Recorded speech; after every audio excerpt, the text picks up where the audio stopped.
Je m'appelle Iris et jusqu'à l'âge de 10 ans, j'ai toujours eu une enfance parfaite, avec des parents parfaitement normaux. Puis un jour, maman a soudain décidé de devenir religieuse et elle a totalement perdu la tête. Soudain, je n'avais plus le droit de lire quelque chose qui contenait le mot magique. J'ai commencé à sortir les livres d'Harry Potter en douce de la bibliothèque et je les ai cachés sous mon oreiller. Mais un jour en sixième, je suis rentrée pour trouver maman en train de faire un feu.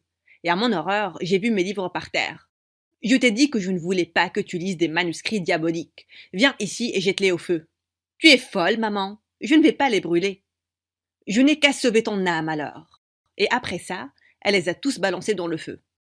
J'ai dû utiliser tout mon argent de poche économisé pour acheter de nouveaux livres à la librairie. Mais en cinquième, maman est devenue complètement folle. Papa nous a emmenés à une fête chez son patron. Et peu de temps après, j'ai remarqué que maman n'était pas dans la pièce. Je suis allée la chercher et je l'ai trouvée dans le bureau en train de couper un tableau avec un cutter. Maman, qu'est-ce que tu fais? Cette peinture est diabolique. Je peux sentir la présence du diable dedans. Il s'est avéré que la peinture diabolique valait une fortune. Papa n'a pas été seulement viré, mais il a aussi été poursuivi en justice. Il a dit qu'il ne pouvait plus supporter maman et il est parti pour de bon. J'étais furieuse contre maman. Mais je ne pouvais pas l'être pendant longtemps parce que le lendemain, elle a annoncé qu'elle était enceinte. Papa était injoignable. J'étais donc tout ce qu'elle avait maintenant. Et 8 mois après, c'était moi qui appelais les urgences quand elle a perdu les os. À l'hôpital, maman a piqué une crise parce qu'il n'y avait aucun docteur femme disponible. Hors de question qu'un médecin homme me touche. J'ai fait un serment à Dieu. Apportez-moi une femme, sinon je vais garder ce bébé à l'intérieur de moi. C'est là qu'un beau jeune médecin est entré. Et maman a crié « Je vais le prendre !» Elle m'a forcé à lui mettre du rouge à lèvres avant que je ne sois mise dehors. Maman se comportait bizarrement. Maman a donné naissance à un bébé-fille et je suis immédiatement tombée amoureuse d'elle. Elle est belle, n'est-ce pas? Oui, c'est un ange. Oh, tu parles du bébé. Eh bien, elle ressemble à une pomme de terre cuite. Maman était occupée avec ses réunions à l'église et je suis devenue la baby-sitter de Maddy après les cours. Mais je l'adorais et ça ne me dérangeait pas du tout. Une nuit, alors que je la mettais au lit, Maddy a dit somnolente « Peux-tu me raconter une histoire de fantômes et de sorcières qui volent sur des balais ?»« Chut! Où as-tu appris ça, Maddy ? J'ai vu un dessin animé à la télé. C'est très rigolo. Je souhaiterais pouvoir voler. J'adore les trucs magiques. » Et après ça, elle s'est endormie. Mais je n'ai pas arrêté de penser à ce qu'elle a dit. J'aimais lire les livres d'Harry Potter en étant enfant. Seuls les fous ne faisaient pas pareil. Je me suis assise et je commençais à écrire une histoire que j'avais en tête depuis toujours. Le premier jour au lycée, un garçon mignon est venu et s'est assis à côté de moi durant la pause. « Je suis Laurie. Tu veux voir un truc vraiment cool ?» Et puis il a commencé à agiter ses oreilles. Durant l'heure qui a suivi, il n'a pas arrêté de parler de comment il donnait des leçons de mouvements d'oreilles sur sa chaîne YouTube. Apprendre des talents inutiles. Et juste comme ça, je me suis fait un nouvel ami. Il a commencé à venir chez moi pour jouer aux jeux vidéo, quand maman n'était pas à la maison. Une fois, elle est rentrée plus tôt que prévu. Et pauvre Laurie, il a dû se cacher durant 2 heures avant qu'il ne puisse rentrer. Maman aurait perdu la tête si elle avait trouvé le garçon à la maison. Une nuit, j'avais planifié de dîner avec Laurie, mais je n'avais pas pu trouver de babysitter. J'ai donc emmené Maddy avec moi. Pendant qu'elle mangeait sur une chaise haute, elle a soudainement pointé quelqu'un du doigt. « Regarde, c'est maman !» Je me suis tournée pour voir un couple à une table et j'ai ri. « Ce n'est pas ta maman, bébête, c'est ma maman. » Je me suis tournée de nouveau et cette fois-ci, j'ai clairement vu le visage de la femme. Quoi? Cette femme avec de longues jambes qui donnait des fraises à un homme était maman? Oh, tu sais ce mec avec qui elle est? C'est notre prof de chimie. Après avoir mis Maddy au lit cette nuit-là, j'ai attendu que maman rentre. Elle a sursauté de surprise quand elle m'a vue. « Bon sang, pourquoi tu es toujours réveillée, Iris ?»« Maman, enlève ton manteau. »« Quoi? Pourquoi tu te comportes si bizarrement ?» J'ai dit « enlève ton manteau. » N'utilise pas ce ton avec moi. Dieu déteste les enfants malpolis. Maintenant va au lit. Il déteste aussi les menteurs.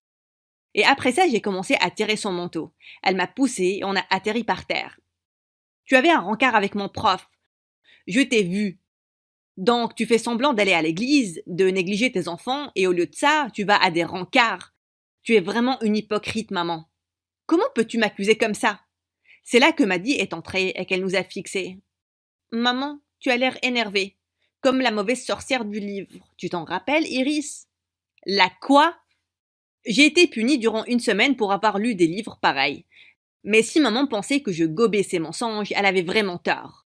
J'allais l'attraper de nouveau, et cette fois-ci, j'allais prendre des photos. De nuit après, alors que je griffonnais mon histoire, j'ai entendu un tapotement sur ma fenêtre. C'était Laurie, et je l'ai laissé entrer. Je ne t'ai pas vu depuis 2 jours, et je devenais fou. Regarde ce que j'ai pour toi. J'ai presque crié quand j'ai vu son cadeau. C'était un cerveau dans un bocal, avec une inscription « Tu as été dans ma tête ». Laurie, qu'est-ce que tu veux dire? Je veux dire, je pense que je suis amoureux de toi, Iris. Et puis il m'a embrassée. Laurie, je pensais qu'on était uniquement amis. Je n'avais aucune idée que tu ressentais ça. Tu te moques de moi. Je me suis cachée durant des heures loin de ta mère dérangée. Tu as ramené ta sœur capricieuse à notre rencard, et je n'ai rien dit. Pourquoi je supporterais ta famille de fous si je ne t'aimais pas? Parce qu'on est amis. Je ne savais même pas que c'était en rencard. Et ma sœur n'est pas capricieuse. Je pense que tu dois partir maintenant. Mais avant qu'il ne puisse le faire, la porte s'est soudainement ouverte et maman s'est ruée à l'intérieur. Elle a chassé Laurie à travers la fenêtre avec un balai. Espèce de fille impudique. Dès que tu auras ton bac, je vais t'envoyer dans un couvent pour devenir nonne. Prends ces perles et implore le pardon. Je n'ai rien fait de mal. Donc, non merci. S'il te plaît, sors de ma chambre, maman. Quelle nuit de folie! Je me sentais mal à cause de la manière dont ça s'est fini avec Laurie. Donc, quand je suis revenue au lycée, je l'ai cherché partout. Je l'ai finalement trouvé à la cafette avec une fille sur les genoux. Il y avait un groupe de personnes autour d'eux et ils regardaient tous quelque chose sur leur téléphone. Laurie, on peut parler?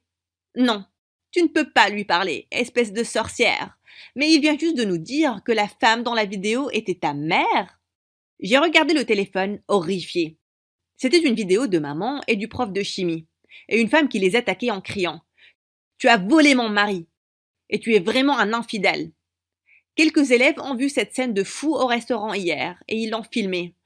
Mon Dieu, ça doit être tellement gênant d'avoir une mère comme ça. Oui, regarde ce que ta mère fait, et tu n'as même pas le droit d'avoir un petit copain. Je suis tellement heureux d'avoir retrouvé mes esprits. Et maintenant, je suis avec ma future épouse. Et les deux se sont embrassés bruyamment. Je leur ai jeté mon verre de jus au visage. Tu es juste avec cette fille parce que je t'ai rejeté, espèce de raté. Et je suis heureuse que tu sois sortie de ma vie, parce que tu es un horrible ami. Et après ça, je suis partie en furie. Et comme si les choses ne se passaient pas assez mal, le prof de chimie a éclaté en sanglots durant le cours. Et il s'est mis à genoux. Iris, s'il te plaît, est-ce que je peux venir habiter avec toi et ta mère? Ma femme m'a mis à la porte, et je suis sans abri. Je ferai tous tes devoirs, je te le promets. Maman ruinait ma vie. Quand je suis rentrée ce jour-là pour la confronter, je l'ai trouvée dans son bureau. Tu peux m'expliquer ce qui est arrivé durant ton rencard hier, maman? Elle s'est tournée et en l'air à moitié folle. Je suis ta mère et je ne te dois aucune explication. Mais tu peux m'expliquer pourquoi tu écris ces bêtises sous mon toit? À mon horreur, j'ai vu une pile de papier déchirée sur la table derrière elle. Maman! Tu viens de déchirer ma nouvelle? J'ai travaillé dessus durant 2 ans. Je n'ai aucune autre copie. Je vais t'envoyer dans un internat catholique. Je me lave les mains de toi. Pareil pour moi, maman. Mon Dieu, tu es folle. Je suis heureuse de m'éloigner de toi. Mais il était hors de question que j'aille dans un internat catholique. Je devais m'enfuir d'ici et j'allais emmener Maddy avec moi. Une nuit, quand maman n'était pas à la maison, je suis entrée en douce dans sa chambre et j'ai commencé à chercher de l'argent dans ses placards. Soudain, je suis tombée sur un papier sous ses vêtements. Et quand je l'ai lu, j'étais choquée. C'était le certificat de naissance de Maddy, et le nom de son père n'était pas celui de mon père.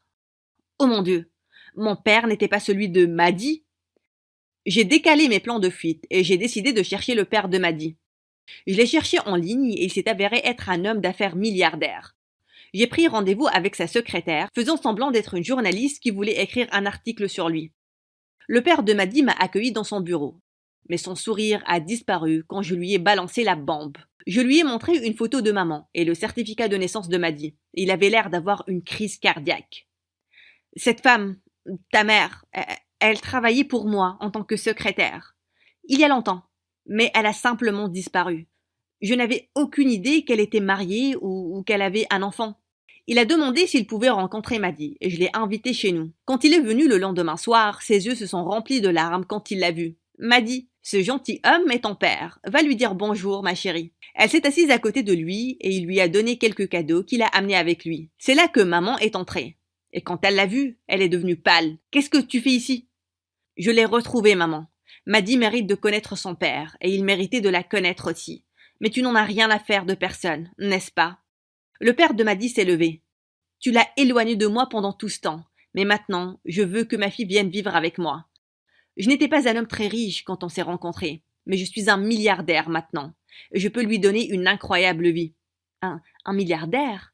Oh mon chéri, je suis célibataire et je vais. Que Maddy, s'il te plaît.